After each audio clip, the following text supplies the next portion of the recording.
15 ऑगस्टच्या दिवशी पाचोऱ्यात काय काय असतं चला या व्हिडिओमध्ये जाणून घेऊया. आणि शेवटची बाईक रॅली तर मिस करूच नका. तर नमस्कार मंडळी, मी तुमचा लाडका ओमकार आणि आज होता 15 ऑगस्ट. तर सकाळी उठलो, पांढरा शर्ट घातला आणि त्यावर चहा सांडला.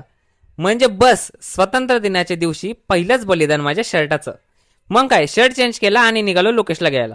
पण शर्ट बदलण्यात इतका टाइम गेला की आम्ही लेट होऊन गेलो. कसं तरी सुपूर बाजूला पोहोचलो आणि तिथंच ध्वजारोहणाचा कार्यक्रम केला. मग निघालो आपण कॉलेजकडे. पण कॉलेजला गेल्यावर कळलं की कार्यक्रम आटपून सगळे घरी पण चालले गेले. मग माझ्या मनात आलं की चला आज 15 ऑगस्टच्या दिवशी आपल्या पाचोऱ्यात काय काय असतं जाणून घेऊया. आणि मग निघालो निर्मल स्कूलकडे आणि तिकडे मात्र एकदम टायमावर पोहोचलो बरं का. तिथे मुलांची परेड सुरू होती आणि सगळे विद्यार्थी एकदम छान तयार झालेले होते आणि सर सुद्धा एकदम पूर्ण उत्साहात होते. आणि मग काय निर्मलच्या मुलांनी एक मस्त गाणं सादर केलं. भाऊ खरं सांगतो, तो मोमेंट कॅमेऱ्यामध्ये कॅप्चर करण्यापेक्षा डोळ्यांनी पाहण्यासारखा होता. आणि मुलांसोबत त्यांची मॅम सुद्धा त्यांच्यासोबत पियानो वाजवत होत्या आणि तो सीन इतका भारी होता की मी म्हटलं हे तुम्ही एकदा ऐकायलाच पाहिजे. जेव्हा सोबत ना त्याच्या मजा नाही एकटं जर म्हणत असतं ना लय बोर वाटलं असतं.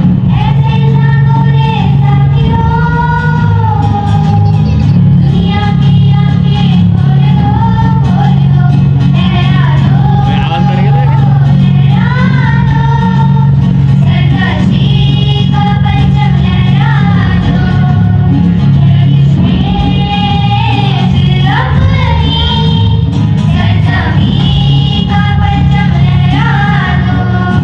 भेटून वगैरे फोटो काढून तिथून निघालो आपण नुकतेच सुरू झालेल्या नर्मदा स्कूलकडे. तिथं पण कार्यक्रम सुरू होता आणि आपले पाचोऱ्याचे आमदार किशोरप्पा पाटील पण तिथं उपस्थित होते.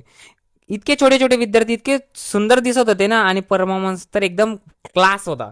आणि तेवढ्यात आपले राजपूत सरांची पण भेट झाली. सरांनी मला पाहिलं आणि लगेच माझ्याकडे आले. सरांसोबत खूप गप्पा मारल्या आणि खरं सांगायचं तर अशा भेटीची किंमत खूप मोठी असते. कारण काही लोक फक्त शिक्षक नसतात, ते आपल्या आयुष्यात आठवणीचा एक भागच असतात. आणि मग काय तिथून निघालो माझ्या एका खास ठिकाणी, म्हणजे माझ्या ड्रीमकडे, म्हणजे माझ्या स्कूलकडे. गोसेमध्ये एंट्री केली आणि डोक्यात एकदम जुन्या मेमोरीजचा फ्लॅशबॅकच झाला. ज्या कॉरिडॉर मधून आपण फिरायचो, ज्या टीचरांसोबत आपण दररोज बोलायचो आणि आज त्या स्कूलमध्ये परत येताना वेगळीच फिलिंग येत होती भाऊ. स्कूलमधल्या सरांना भेटलो, जुन्या आठवणींना ताज्या केल्या आणि त्यात काही माझे मोठे मोठे फॅन पण मला भेटले. सगळ्यांसोबत फोटो काढले, गप्पा मारल्या आणि मग निघालो आपल्या दिवसाच्या मेन शोकडे, बाईक रॅलीकडे. आता काही लोकांना वाटेल बाईक रॅली म्हणजे बुलेटचे फटाके फोडणे आणि मोठमोठ्याने हॉर्न वाजवून घोषणा करून उगाच शो ऑफ करणे. पण आज पाचोऱ्यात एका ग्रुपने दाखवून दिलं की खरी बाईक रॅली म्हणजे काय असतं.